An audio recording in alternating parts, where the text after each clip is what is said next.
Good morning. Welcome to ask money పషు. ఈ ask money పషు ద్వారా ఎవ్రీ సండే మార్నింగ్ 11 మీకు ఏవైతే క్వశ్చన్స్ ఉంటాయి ఆ క్వశ్చన్స్ అన్నిటికి ఆన్సర్ చేస్తాను. మీకు ఏదైనా క్వశ్చన్ ఉండి నన్ను అడగాలనుకున్నట్టయితే మన ట్విట్టర్ లింక్ని కింద ఫస్ట్ కామెంట్లో పిన్ చేసి ఉంచుతాను. దాని మీద క్లిక్ చేసి మీరు ఆస్క్ మనీ పర్సన్ మీ క్వశ్చన్ రాసినట్టయితే ఈ షో కోసం అడుగుతున్నారు నాకు అర్థమవుతుంది. మీరు అడిగిన క్వశ్చన్ మన మిగిలిన సబ్స్క్రైబర్స్ కూడా హెల్ప్ఫుల్ అవుతుందంటే అలాంటి క్వశ్చన్స్ పికప్ చేసి మోస్ట్ ఆఫ్ ద క్వశ్చన్స్ని నెక్స్ట్ సండే రోజు ఆన్సర్ చేస్తాను.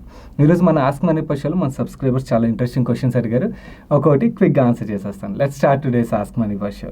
Money's first question, Sheikh Kajaba adugutunnar. Hi sir, you told that Cartrade is 100% OFS. If the company has future growth, then why the shareholders are selling their equity? Between I've got the allotment and thinking to hold for long term. So asking this doubt, please don't mind. Thank you, you guys are rocking. I know మీకు ఈ doubt ఎక్కడి నుంచి వచ్చింది, ఎందుకంటే because IPO టైంలోని ఇది ఒక controversy అయితే క్రియేట్ అయింది. ఆ టైంలోనే మాట్లాడదాం అనుకున్నాను, బట్ కానీ ఆ టైంలో మాట్లాడినట్టయితే నేనేదో ఈ ఐపీఓని ప్రమోట్ చేస్తున్నాను చాలామంది ఫీల్ అవుతారు. సో అందు గురించి ఆ టైంలో సైలెంట్గా ఉన్నా. బట్ చాలామంది షేర్ హోల్డర్స్ మన వ్యూవర్స్ చాలామంది కన్ఫ్యూజ్ అవుతారు కాబట్టి జస్ట్ ఈ క్లారిఫికేషన్ అయితే ఇవ్వడానికి ప్రయత్నిస్తున్నాను. ఎందుకంటే నేను ఏదైతే విన్నానో అది మీకు క్లారిఫికేషన్ ఇస్తున్నాను. నౌ బేసికలీ ఐపీఓకి వచ్చే కంపెనీలు క్యాపిటల్ రేస్ చేయాలనుకోండి, వాళ్ళు అంటే వాళ్ళకి ఫ్రెష్ క్యాపిటల్ రిక్వైర్మెంట్ ఉన్నప్పుడు వాళ్ళు ఫ్రెష్ క్యాపిటల్ రేస్ చేస్తుంటారు. నౌ కొన్ని కంపెనీలు ఏం చేస్తుంటాయంటే 100% ఫ్రెష్ క్యాపిటల్తో ఐపీఓకి వస్తారు. కొన్ని కంపెనీలు కొంచెం వరకు ఫ్రెష్ క్యాపిటల్ రైజ్ చేసి కొంచెం వరకు ప్రమోటర్స్ ఆర్ ఇన్వెస్టర్స్ ఎవరైతే ఉంటారో వాళ్ళు సెల్ చేస్తుంటారు. దేర్ ఆర్ సర్టెన్ కంపెనీస్ 100% ఓఎఫ్ఎస్తో వస్తుంటారు. నో ఈ ఓఎఫ్ఎస్తో వస్తున్న కంపెనీలు మనం డెఫినెట్లీ మ్యాగ్నిఫైయింగ్ గ్లాస్తో చూడాలి. బట్ కానీ సేమ్ మ్యాగ్నిఫైయింగ్ గ్లాస్ ప్రతి కంపెనీకి యూజ్ చేయకూడదు. కొంతమంది బుక్కిష్ నాలెడ్జ్తో సేమ్ ఏదైతే బట్టి కొట్టుంటారో బుక్లోనే అదే యూజ్ చేస్తుంటారు. అలా కాదు, we have to understand why things are happening like that. Let's say for example capital intensive business ఉన్నది, లెట్స్ సే మ్యానుఫ్యాక్చరింగ్ కంపెనీ కానీ లేకపోతే క్యాపిటల్ గుడ్ కంపెనీ కానీ ఆర్ ఇన్ఫ్రా కంపెనీ కానీ 100% ఓఎఫ్ఎస్ వస్తుందంటే మనం చాలా వరకు డౌట్ పడాలి. ఎందుకంటే బికాస్ వాళ్ళకి క్యాపిటల్ రిక్వైర్మెంట్ ఉంటుంది.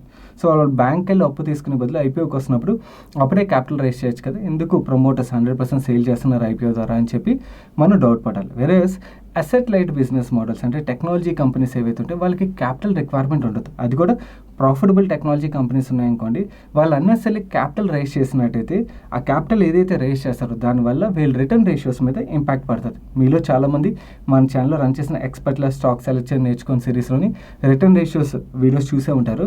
చూసినట్టయితే మీకు అర్థమవుతుంది బ్యాలెన్స్ షీట్లో క్యాపిటల్ బాగా పెరిగిపోయే కొద్దీ రిటర్న్ రేషియోస్ మీద కొంచెం వరకు ఇంపాక్ట్ పడుతుంది. కాబట్టి బేసికలీ చాలా వరకు కంపెనీస్ అవసరం లేని క్యాపిటల్ రైజ్ చేయడానికి ఇష్టపడరు. అండ్ ఇన్ఫ్యాక్ట్ ఈ కార్టెడ్ మేనేజ్మెంట్ని మన ఛానల్ ఇంటర్వ్యూ చేసినప్పుడు లేకపోతే వీళ్ళ ఐపీఓ టైంలో ఏదైతే రోడ్ షోస్ కండక్ట్ చేస్తారో ఆ టైంలో ఎక్కడ విన్నా నాకు గుర్తులేదు. ఇలాంటి క్వశ్చన్ వేరే వాళ్ళు అడిగినప్పుడు మేనేజ్మెంట్ ఇచ్చిన ఆన్సర్ ఏంటంటే మాకు క్యాపిటల్ రిక్వైర్మెంట్ అవసరం లేదు, ఎందుకంటే మాది ప్రాఫిటబుల్ కంపెనీ. సో అందు గురించి 100% ఓఎఫ్ఎస్ అని మేనేజ్మెంట్ ఆన్సర్ చేశాను. So this is what it is.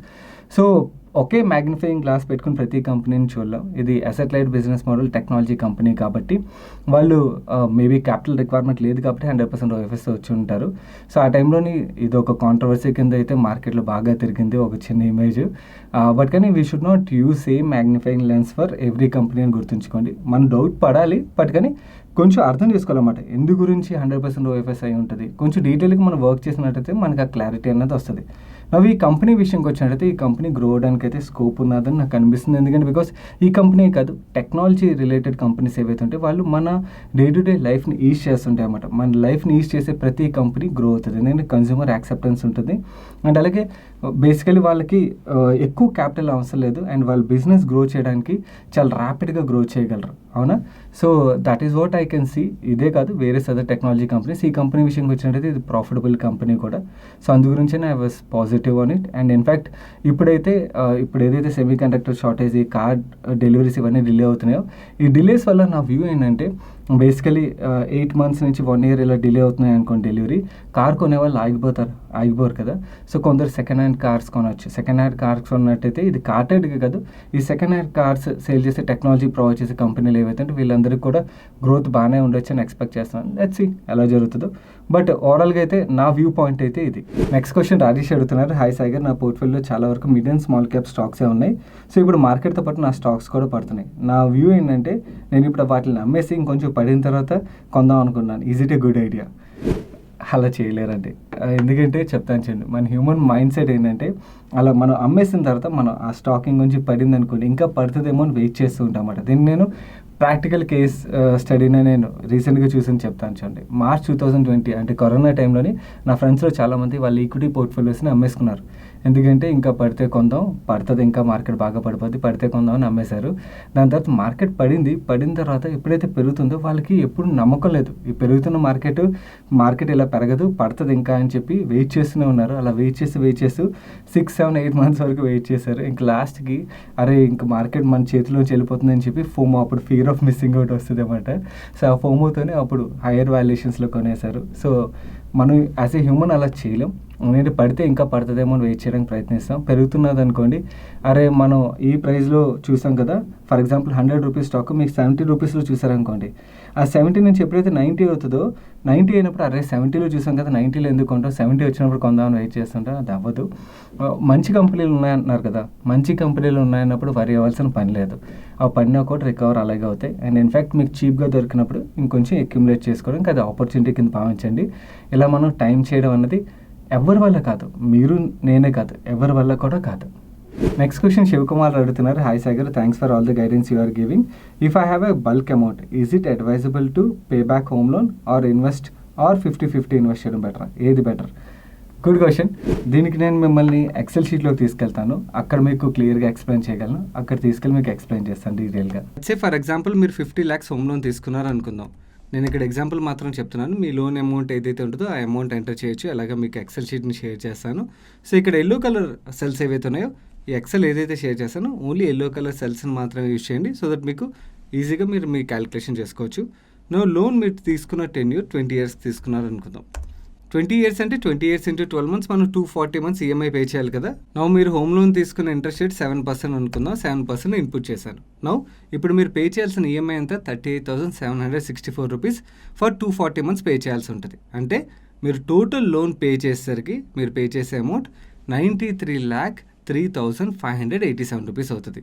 ఇందులో మీరు హోమ్ లోన్ ఎంత, ప్రిన్సిపల్ 50 lakhs కదా, 50 lakhs తీసేస్తే మీరు ఇంట్రెస్ట్ రూపంలో పే చేసేది వెనక్కి బ్యాంక్కి 43,03,587 రూపీస్ అన్నమాట. ఈ అమౌంట్ చూడగానే చాలామంది మనం చాలా ఎక్కువ, అంటే మనం ఏదైతే లోన్ తీసుకున్నామో దానికి డబుల్ పే చేస్తున్నాం కదా అని చెప్పి వాళ్ళు ఏదైతే లంసమ్ అమౌంట్ మధ్యలోని ఏదైనా బోనస్ రూపంలో కానీ ఇన్సెంటివ్ రూపంలో కానీ సంపాదించిన డబ్బుల్ని హోమ్ లోన్ రీపేమెంట్కి యూజ్ చేద్దామని ఆలోచిస్తుంటారు. Let's say for example after 2 years మీకు ఇన్సెంటివ్ కానీ బోనస్ కానీ వచ్చింది అనుకుందాం. 2 years అంటే మీరు ఎన్ని మంత్స్ పే చేస్తుంటారు? 24 months పే చేస్తుంటారు కదా. సో ఆ 24 months మీరు పే చేసిన తర్వాత మీ లోన్ అవుట్ స్టాండింగ్ ఎంత ఉంటుందంటే 47,53,506 రూపీస్ ఉంటుంది.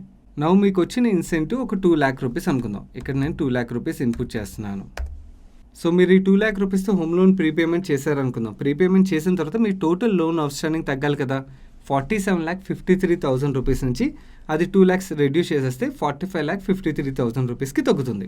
You will have 2 options. Me EMI tenure ఏదైతే ఉన్నదో ఆ టెన్యూర్ని కాన్స్టెంట్గా ఉంచి మీరు మంత్లీ పే చేయాల్సిన ఈఎంఐ అమౌంట్ ఏదైతే ఉంటుందో దాన్ని రెడ్యూస్ చేసుకోగలగడం. రెండో ఆప్షన్, మీరు పే చేసి ఈఎంఐ అమౌంట్ సేమే కాన్స్టెంట్గా ఉంచి మీ పే చేయాల్సిన టెన్యూర్ని రెడ్యూస్ చేసుకోగలగడం. ఫస్ట్ కేసులో మీరు ఈఎంఐని తగ్గించుకున్నారు అనుకుందాం. 38,764 రూపీస్ బదులు ఈఎంఐ 37,133 రూపీస్కి మీరు పే చేశారు కాబట్టి తగ్గింది అనుకుందాం. ఇన్ దట్ కేస్ ఈ 37,133 రూపీస్ని అవుట్ స్టాండింగ్ టెన్యూర్ ఏదైతే ఉన్నదో కంప్లీట్ టెన్యూర్కి మీరు పే చేసినట్టయితే మీరు పే చేసే అమౌంట్ 80,20,931 రూపీస్ అవుతుంది. ఇనీషియల్గా మీరు 24 months ఈఎంఐ పే చేశారు కదా, ఆ 24 months ఇంటూ 38,764 క్యాలిక్యులేట్ చేసినట్టయితే మీరు ఇనీషియల్గా ఫస్ట్ 24 monthsకి పే చేసిన అమౌంట్ 9,30,358 రూపీస్ అవుతుంది. మధ్యలో మనం 2 lakh రూపీస్ పార్ట్ పేమెంట్ చేసాం కదా, ఈ 2 lakh రూపీస్ పార్ట్ పేమెంట్ కూడా మనం కన్సిడర్ చేసినట్టయితే టోటల్గా ఈ హోమ్ లోన్ క్లియర్ చేయడానికి మనం ఇప్పుడు లేటెస్ట్గా 91,51,290 రూపీస్ పే చేసేవాళ్ళం. అదే ఈ పార్ట్ పేమెంట్ చేయకముందు చూసినట్టయితే 93,03,587 రూపీస్ పే చేయాల్సి వచ్చేది. వెరస్ ఈ పార్ట్ పేమెంట్ చేయడం వల్ల మనం 91,51,290 రూపీస్ పే చేసాం. అంటే మనం 1,52,296 రూపీస్ సేవ్ చేసుకోగలిగి ఈ పార్ట్ పేమెంట్ చేయడం వల్ల. సెకండ్ కేసు, మీరు ఈఎంఐని తగ్గించుకోలేదు, ఈఎంఐ సేమ్ అమౌంట్ని కాన్స్టెంట్గా మెయింటైన్ చేశారు, టెన్యూర్ని తగ్గించుకున్నారు అనుకుందాం.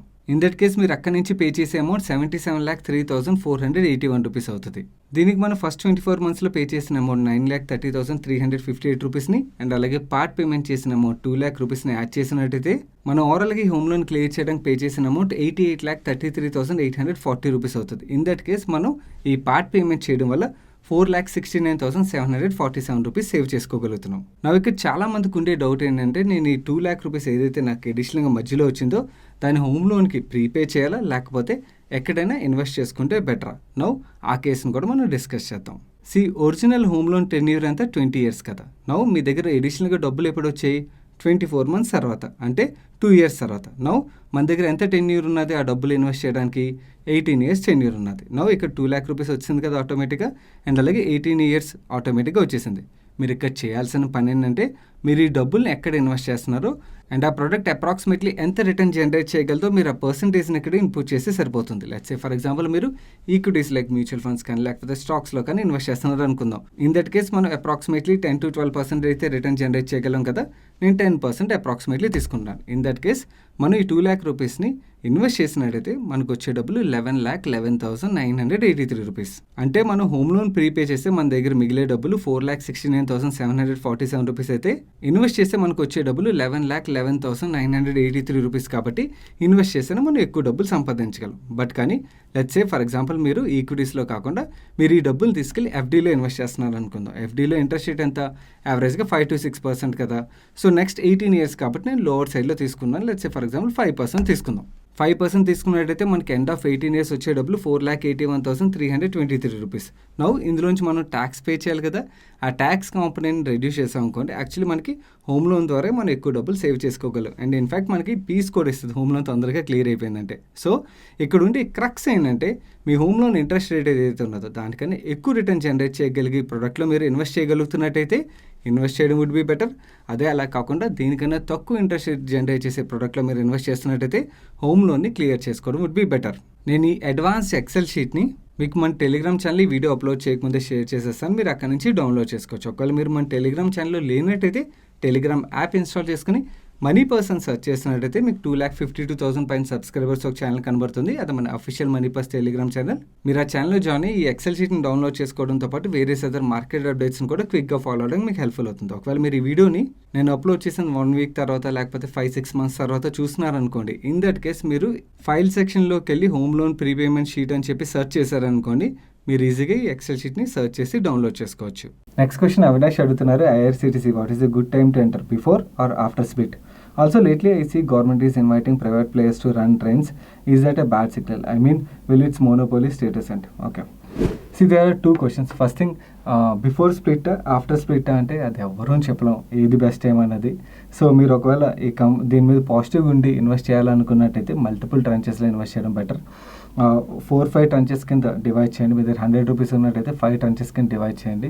ఫస్ట్ ట్రంచ్ ఇన్వెస్ట్ చేయండి. ఇప్పుడు స్ప్లిట్ తర్వాత మల్టిపుల్ ట్రంచెస్ మీరు ఒక టైం లైన్ పెట్టుకోండి. 45 daysకి ఒకసారి లేకపోతే 2 monthsకి ఒకసారి ఇన్వెస్ట్ చేస్తాను, లేదా 5% 10% కరెక్ట్ అయ్యాక ఇన్వెస్ట్ చేస్తాను. ఇలా ఏదో రూల్ బేస్డ్ పెట్టుకుని ఆ రూల్ బేస్డ్ ఇన్వెస్టింగ్ బట్టి మీరు వెళ్ళి ఇన్వెస్ట్ చేయడం వుడ్ బి బెటర్. ఇలా ఎగ్జాక్ట్గా ఏది బెస్ట్ టైం అంటే ఎవరని చెప్పలేం. హానెస్ట్గా చెప్తున్నాను, ఎవరైనా చెప్తున్నారంటే వాళ్ళు దేవుడే అవ్వాలి. ఎందుకంటే బికాస్ ఎవరు అలా చెప్పలేరు. And coming to IRCTC, definitely grow అయితే అవుతుంది. ఎందుకంటే లాస్ట్ 1.5 yearకి డెఫినెట్ బాగా స్ట్రగుల్ అవుతుంది. ఏంటంటే ట్రైన్స్ అవి సరిగ్గా తిరగకపోవడం ఇవన్నిటి వల్ల స్టాక్ ప్రైస్లో కూడా మనకు పెద్ద గ్రోత్ కనబడలేదు. కరోనా తర్వాత స్టాక్ రికవర్ అయింది, బట్ కానీ మిగిలిన స్టాక్స్ 3 రెట్లు 4 రెట్లు 5 రెట్లు పెరిగిపోయినంతగా ఇది పెరగలేదు. సో ఇప్పుడు కోవిడ్ 3rd wave వస్తే it's a different thing. But Covid 3rd wave రాకుండా దాని ఇంపాక్ట్ తక్కువ ఉన్నా, లేకపోతే ట్రైన్స్ నార్మల్గా ఇప్పుడు ఎలాగైతే స్టార్ట్ అయ్యో అలా స్టార్ట్ అయ్యి దాని తర్వాత నార్మల్ ఫ్రీక్వెన్సీలో రన్ అవ్వడం స్టార్ట్ అయిందంటే మాత్రం డెఫినెట్లీ వీళ్ళు బిజినెస్లో రెవెన్యూస్లో ప్రాఫిటబిలిటీలోని మంచి గ్రోత్ చూడొచ్చు. ఎందుకంటే బికాస్ టికెటింగే కాదు వీళ్ళు వేరియస్ అదర్ బిజినెస్లు కూడా చేస్తారు. I think you would have read about, because మీరు స్టాక్ని సెలెక్ట్ చేశారంటే you would have read about business. వీళ్ళు రైల్ నీర్ అని కానీ లేకపోతే క్యాటరింగ్ సర్వీసెస్ కానీ ఇవన్నీ యాక్చువల్లీ కంప్లీట్లీ ఆగిపోయాయి కదా. సో అవన్నీ సర్వీసెస్ స్టార్ట్ అయినట్టయితే మాత్రం డెఫినెట్లీ వీళ్ళ రెవెన్యూస్ అయితే మళ్ళీ పాత ప్రీవియస్ లాగే వచ్చినట్టయితే మాత్రం స్టాక్లో మంచి గ్రోత్ అయితే చూడొచ్చు. So this is what my view is. ఎవరు అని చెప్పలేం before split or after split.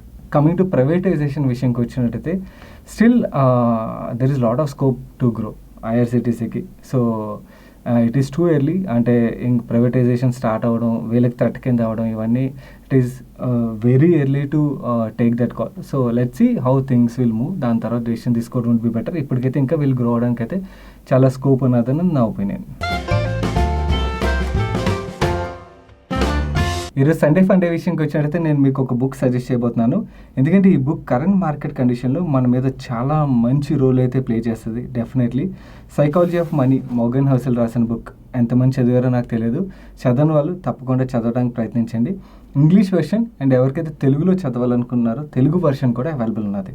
So రెండింటి లింక్స్ కింద కామెంట్ సెక్షన్లో ఉంచుతాను. మీరు వాటి ద్వారా అయినా లేకపోతే మీరు నార్మల్గా బుక్ స్టోర్ నుంచి అయినా ఎక్కడి నుంచైనా కొనుక్కుని తప్పకుండా చదవడానికి ప్రయత్నించండి. ఎందుకంటే because this book will play major role ఎలాంటి మార్కెట్ కండిషన్లోని మన ఇన్వెస్టింగ్ ఏదైతే ప్రాసెస్ ఫాలో అవుతామో ఇవన్నిటి మీద మన మైండ్ సెట్ సైకాలజీ మీద చాలా అయితే మంచి రోల్ ప్లే చేస్తుంది. తప్పకుండా చదవాల్సిన బుక్, కొంచెం టైం తీసుకుని చదవడానికి అయితే ప్రయత్నించండి. నెక్స్ట్ క్వశ్చన్ అనిల్ అడుగుతున్నారు, కోవిడ్ పాండమిక్ తర్వాత ఆన్లైన్ స్ట్రీమింగ్ బాగా పెరిగింది కదా, మన ఇండియాలోని లిస్టెడ్ కంపెనీస్ ఏమైనా కంపెనీస్ ఐపీఓకి వస్తున్నాయి? లిస్టెడ్ కంపెనీస్ ఏవైతే ఉన్నాయో వాటి మీద ఆల్రెడీ మన ఛానల్లో వీడియో చేశాను. మీరు ఆ వీడియో చూసినట్టయితే అర్థమైపోతుంది. వీటిలోని ZEE5 is better company. Alt Balaji అని కానీ ఈరోజు అని కానీ చాలా కంపెనీలు ఉన్నాయి, but ZEE5 is better company. But G5 కూడా ట్రాన్స్ఫర్మేషన్ స్టేజ్లో ఉన్నది. So it is too early to take call. మీరు ఆ కాన్ఫరెన్స్ కాల్స్ అవి అటెండ్ అవుతున్నట్టయితే వీళ్ళు ZEE5 సబ్స్క్రిప్షన్ ఇవన్నీ బాగానే గ్రో అవుతున్నాయి. అండ్ ఇన్ఫాక్ట్ వీళ్ళు రీసెంట్గా యూఎస్లో కూడా వీళ్ళు ZEE5 సబ్స్క్రిప్షన్ ఇవన్నీ లాంచ్ చేశారు. సో బెటర్ గ్రోత్ని ఎక్స్పెక్ట్ చేయొచ్చు. మేనేజ్మెంట్ ట్రాన్స్ఫర్మేషన్ ఇవన్నీ జరిగినట్టయితే definitely we can take that call. నా వాచ్ లిస్ట్లో ఉన్నది. I have not yet taken any decision. ఏమైనా డెసిషన్ తీసుకున్నట్టయితే చెప్తాను. మీరు కూడా you can start working on these companies. Next question Balaji అడుగుతున్నారు, జెస్జెల్ స్టాక్ చాలా రోజుల నుంచి సైడ్ వేస్లో ట్రేడ్ అవుతుంది. నేను 978 రూపీస్లో కొన్నాను. హోల్డ్ చేయాలా, ఎగ్జిట్ అవ్వాలా? అప్పుడైనా నాకు తెలిసి మీరు 978లో కొన్నారంటే రిలయన్స్ ఎక్విజిషన్ న్యూస్ తర్వాతే కొని ఉంటారు కదా. ఎందుకు కంగారు? Be patient. ఓఎఫ్ఎస్ కంప్లీట్ అయ్యే వరకు పెద్ద మూమెంట్ అయితే ఉండదు. And new strong promoter enter అవుతున్నారు కదా, లెట్స్ వెయిట్. ఎందుకు కంగారు? ఎందుకు? జస్ట్ ఎన్నాళ్ళైంది, 2 months కూడా అవ్వట్లేదు ఈ ఓఎఫ్ఎస్ న్యూస్ వచ్చి. So what is the point in hurry? OFS complete అయ్యే వరకు అయితే పెద్దగా మూమెంట్ ఉండదు. ఒక్కొక్కసారి కొన్ని కంపెనీలు 1 year 1.5 year కూడా పెరగవు, కానీ 3-6 monthsలోనే డబుల్ త్రిబుల్ రిటర్న్లు ఇచ్చేస్తుంటాయి అన్నమాట. పేషెన్స్ ఉంటే we can make lot of money అన్నది నా ఒపీనియన్. కంగారు పడకండి. That's it for today's ask money by show guys. మీకు ఏదైనా క్వశ్చన్ ఉంటే నేను అడగాలనుకున్నట్టయితే మన ట్విట్టర్ లింక్ కింద కామెంట్ సెక్షన్లో ఫస్ట్ కామెంట్లో పిన్ అయి ఉంటుంది. ఆ లింక్ మీద క్లిక్ చేయడం ద్వారా మీరు #ఆస్క్ మనీ పర్సన్ క్వశ్చన్ అడగచ్చు. అండ్ ఈరోజు ఆస్క్ మనీ బై షోలో ఏవైతే క్వశ్చన్స్కి ఆన్సర్ చేశానో ఆన్సర్స్ మీకు హెల్ప్ఫుల్. ఇప్పటివరకు వీడియోని లైక్ చేయనట్టయితే తప్పకుండా వీడియోని లైక్ చేయండి. అండ్ ఈ వీడియో మీ ఫ్రెండ్స్ అండ్ ఫ్యామిలీ మెంబర్స్కి హెల్ప్ఫుల్ అవుతుందంటే వాళ్ళు తప్పకుండా షేర్ చేయండి. అండ్ మీరైతే ఫస్ట్ టైం మన మనీ పర్స్ ఛానల్కి వచ్చి ఛానల్ సబ్స్క్రైబ్ చేయనట్టయితే ఛానల్ సబ్స్క్రైబ్ చేస్తూ పక్కన బెల్ ఐకాన్లోని ఆల్ నోటిఫికేషన్స్ యాక్టివేట్ చేసుకోండి. నేను సాయి కృష్ణపత్రి మరొక ఇంట్రెస్టింగ్ వీడియోతో కలుస్తాను. Till then have fun.